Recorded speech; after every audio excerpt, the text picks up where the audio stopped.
புதுச்சேரியில் அரசு வேலை வாங்கி தருவதாக கூறி பலரிடம் லட்சக்கணக்கில் பணம் பெற்று ஏமாற்றிய கதிர்காமம் அரசு மருத்துவக் கல்லூரி எம்டிஎஸ் ஊழியரை காவல்துறையினர் கைது செய்தனர்.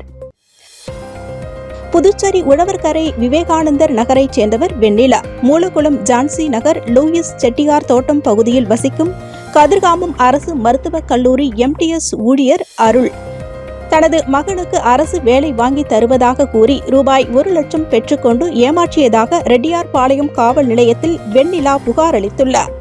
காவல்துறையினர் அருள் மீது மோசடி வழக்கு பதிவு செய்து கைது செய்து நீதிமன்றத்தில் ஆஜர்படுத்தி காலப்பட்டு சிறையில் அடைத்தனர்.